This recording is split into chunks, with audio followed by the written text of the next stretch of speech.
واقعات حضرت عمر فاروق رضی اللہ تعالیٰ عنہ قسط نمبر 34 اپنا اسلامک اسٹوڈیو کے معزز ناظرین، اس کے بعد آنے والی قسط اس عظیم الشان سلسلے کی آخری قسط ہوگی، لہٰذا ویڈیوز دیکھنے والے تمام ناظرین سے درخواست ہے کہ ویڈیوز کے آخر میں کمنٹس کر کے اپنی موجودگی کا احساس ضرور دلائیے گا۔ ناظرین، اسکندریہ کی فتح 21 ہجری بمطابق سن 641 اور 42 سن عیسوی۔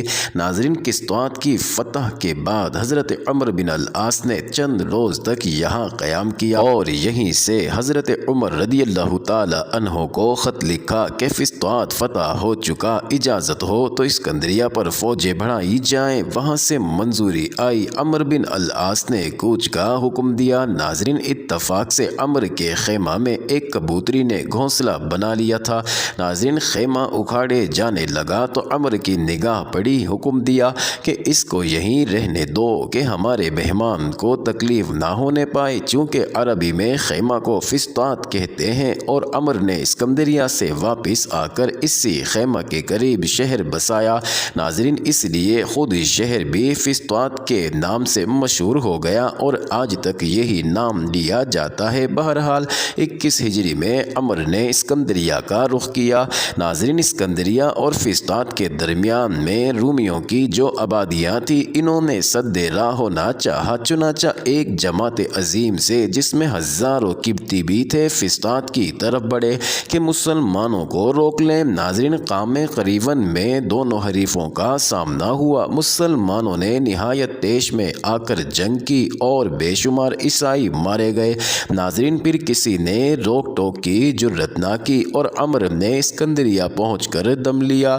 ناظرین، مقوقس جزیہ دے کر صلح کرنا چاہتا تھا، لیکن رومیوں کے ڈر سے نہیں کر سکتا تھا، تاہم یہ درخواست کی کہ ایک مدت معین کے لیے صلح ہو جائے۔ ناظرین، عمر نے انکار کیا۔ مقوقس نے مسلمانوں کو مرعوب کرنے کے لیے شہر کے تمام آدمیوں کو حکم دیا کہ ہتھیار لگا کر شہر پناہ کی فصیل پر مسلمانوں کے سامنے صف جما کر کھڑے ہوں۔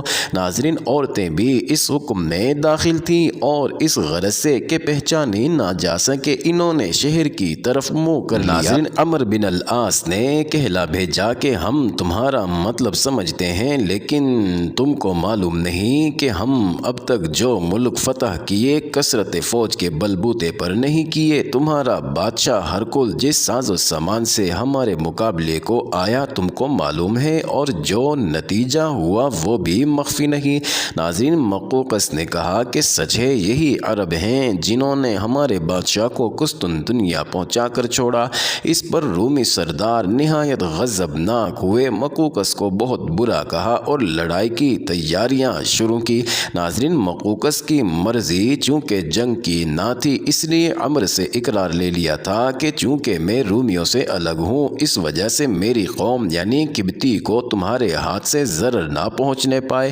ناظرین، قبطیوں نے صرف یہی نہیں کیا کہ اس مارکے میں سے دونوں سے الگ رہے، بلکہ مسلمانوں کو بہت کچھ مدد دی۔ قسطوات سے اسکندریہ تک فوج کے آگے آگے پلوں کی مرمت کرتے اور سڑکیں بناتے گئے۔ خواہ اسکندریہ کے محاصرے میں بھی رسد وغیرہ کا انتظام انہی کی بدولت ہو سکا۔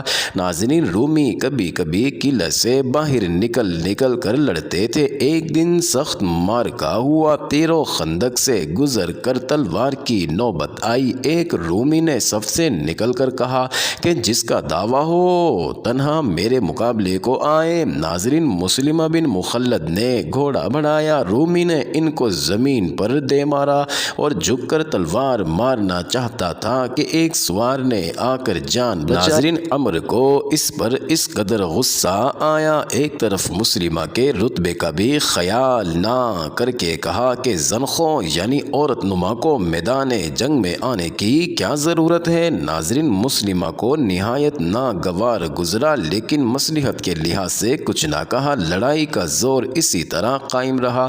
آخر مسلمانوں نے اس طرح دل توڑ کر حملہ کیا کہ رومیوں کو دباتے ہوئے قلعے کے اندر گھس گئے۔ دیر تک قلعے کے صحن میں مارکا رہا۔ آخر میں رومیوں نے سنبھل کر ایک ساتھ حملہ کیا اور مسلمانوں کو قلعے سے باہر نکال کر دروازے بند کر دیے۔ ناظرین، اتفاق یہ کہ عمر بن العاص اور مسلمہ مسلمہ اور 2 شخص اندر رہ گئے۔ رومیوں نے ان لوگوں کو زندہ گرفتار کرنا چاہا، لیکن ان لوگوں نے مردانہ وار جان دینی چاہی، تو انہوں نے کہا کہ دونوں طرف سے ایک ایک آدمی مقابلے کو نکلے۔ اگر ہمارا آدمی مارا گیا تو ہم تم کو چھوڑ دیں گے کہ قلعے سے نکل جاؤ، اور تمہارا آدمی مارا جائے تو تم سب ہتھیار ڈال دو گے۔ عمر بن العاص نے نہایت خوشی سے منظور کیا اور خود مقابلے کے لیے نکلنا چاہا۔ ناظرین، مسلمہ نے روکا کہ تم فوج کے سردار ہو، تم پر آنچ آئی تو انتظام میں خلل ہوگا، یہ کہہ کر گھوڑا بڑھایا۔ ناظرین، رومی بھی ہتھیار سنبھال چکا تھا، دیر تک وار ہوتے رہے۔ بالآخر مسلمہ نے ایک ہاتھ مارا کہ رومی وہیں ڈھیر ہو کر رہ گیا۔ رومیوں کو معلوم نہ تھا کہ ان میں کوئی سردار ہے۔ انہوں نے اقرار کے موافق قلعے کا دروازہ کھول دیا اور سب صحیح سلامت باہر نکل آئے۔ ناظرین، عمر نے مسلمہ سے اپنے پہلے غصے کی معافی مانگی اور انہوں نے نہایت صاف دلی سے معاف کر دیا۔ ناظرین، محاصرہ جس قدر طول کھینچتا جاتا تھا، حضرت عمر رضی اللہ تعالی عنہ کو زیادہ پریشانی ہوتی تھی۔ چنانچہ عمر کو خط لکھا کہ شاید تم لوگ وہاں رہ کر عیسائیوں کی طرح عیش پرست بن گئے ہو، ورنہ فتح میں اس قدر دیر نہ ہو۔ جس دن میرا خط پہنچے تمام فوج کو جمع کر کے جہاد پر خطبہ دو اور پھر اس طرح حملہ کرو کہ جن کو میں نے افسر کر کے بھیجا تھا فوج کے آگے ہوں، اور تمام فوج ایک دفعہ دشمن پر ٹوٹ پڑے۔ ناظرین، عمر نے تمام فوج کو یکجا کر کے خطبہ پڑھا اور ایک پر اثر تقریر کی کہ بجھے ہوئے جوش تازہ ہو گئے۔ عبادہ بن سامت رضی اللہ تعالی عنہ، جو کہ برسوں رسول اللہ صلی اللہ علیہ وسلم کی صحبت مبارکہ میں رہے تھے، بلا کر کہا کہ اپنا نیزہ مجھ کو دیجیے۔ یعنی لوہے کی ٹوپی کو اور امامہ کو اتارا اور نیزہ پر لگا کر ان کو حوالہ کیا کہ یہ سپہ سالار کا علم ہے اور آج آپ سپہ سالار ہیں۔ زبیر بن العوام اور مسلمہ بن مخلد کو فوج کا ہراول کیا۔ غرض اس سر و سامان سے قلعہ پر دھاوا ہوا کہ پہلے ہی حملہ میں شہر فتح ہو گیا۔ ناظرین، عمر نے اسی وقت معاویہ بن خدیج کو بلا کر کہا کہ جس قدر تیز جا سکو جاؤ اور امیر المومنین کو مجدہ فتح سناؤ۔ ناظرین، معاویہ اونٹنی پر سوار ہوئے اور 2 منزلہ سے منزلہ کرتے ہوئے مدینہ پہنچے۔ چونکہ ٹھیک دوپہر کا وقت تھا، اس خیال سے کہ یہ آرام کا وقت ہے، بارگاہ خلافت میں جانے سے پہلے سیدھے مسجد نبوی کا رخ کیا۔ اتفاق سے حضرت عمر رضی اللہ تعالی عنہ کی لونڈی ادھر آ نکلی اور ان کو مسافر کی حیت میں دیکھ کر پوچھا کہ کون ہو اور کہاں سے آئے ہو؟ ناظرین، انہوں نے کہا کہ اسکندریہ سے۔ اس نے اسی وقت جا کر خیبر کی اور ساتھ ہی واپس آئی کہ چلو امیر المومنین بلاتے ہیں۔ حضرت عمر رضی اللہ تعالی عنہ اتنا بھی انتظار نہیں کر سکتے تھے، خود چلنے کے لیے تیار ہوئے اور چادر سنبھال رہے تھے کہ معاویہ پہنچ گئے۔ فتح کا حال سن کر زمین پر گرے اور سجدہ شکر ادا کیا، اٹھ کر مسجد میں آئے اور منادی کرا دی، الصلاۃ جامعہ۔ سنتے ہی تمام مدینہ امڑ آیا۔ ناظرین، معاویہ نے سب کے سامنے فتح کے حالات بیان کیے۔ وہاں سے اٹھ کر حضرت عمر رضی اللہ تعالی عنہ کے ساتھ ان کے گھر پر گئے۔ ناظرین، حضرت عمر رضی اللہ تعالی عنہ نے لونڈی سے پوچھا کچھ کھانے کو ہے؟ ناظرین، وہ روٹی اور روغن زیتون لائی، مہمان کے آگے رکھا اور کہا کہ آنے کے ساتھ ہی میرے پاس کیوں نہیں چلے آئے؟ انہوں نے کہا کہ میں نے خیال کیا کہ یہ آرام کا وقت ہے، شاید آپ سوتے ہوں۔ فرمایا افسوس تمہارا میری نسبت یہ خیال ہے، میں دن کو سوؤں گا تو خلافت کا بار کون سنبھالے گا؟ ناظرین، یہ تمام تفصیل علامہ مقریزی سے لی گئی ہیں۔ عمر بن العاص اسکندریہ کی فتح کے بعد فسطاط کو واپس گئے اور وہاں شہر بسانا چاہا۔ الگ الگ خطے متعین کیے اور داغ بیل ڈال کر عرب کی سادہ وضع کی عمارتیں تیار کرائیں۔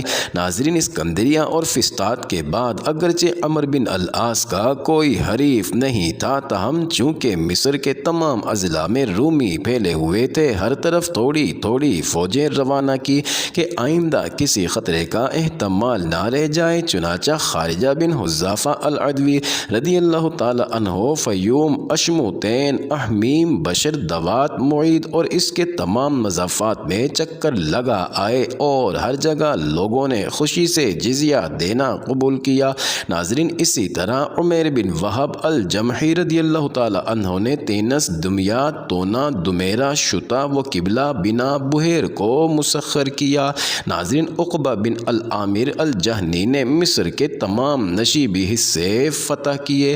چونکہ ان لڑائیوں میں نہایت کثرت سے قبطی اور رومی گرفتار ہوئے تھے، عمر نے دربار خلافت کو لکھا کہ ان کی نسبت کیا کیا جائے۔ حضرت عمر رضی اللہ تعالی عنہ نے جواب لکھا کہ سب کو بلا کر کہہ دو کہ ان کو اختیار ہے کہ مسلمان ہو جائیں یا اپنے مذہب پر قائم رہیں۔ اسلام قبول کریں گے تو ان کو وہ تمام حقوق حاصل ہوں گے جو مسلمانوں کو حاصل ہیں، ورنہ جزیہ دینا ہوگا جو تمام ذمیوں سے لیا جاتا ہے۔ عمر نے تمام قیدی جو تعداد میں ہزاروں سے زیادہ تھے ایک جگہ جمع کیے، عیسائی سرداروں کو طلب کیا اور مسلمان و عیسائی الگ الگ ترتیب سے آمنے سامنے بیٹھے۔ بیچ میں قیدیوں کا گروہ تھا۔ فرمان خلافت پڑھا گیا تو بہت سے قیدیوں نے جو مسلمانوں میں رہ کر اسلام کے ذوق سے آشنا ہو گئے تھے، اسلام قبول کیا اور بہت سے اپنے مذہب پر قائم رہے۔ جب کوئی شخص اسلام کا اظہار کرتا تھا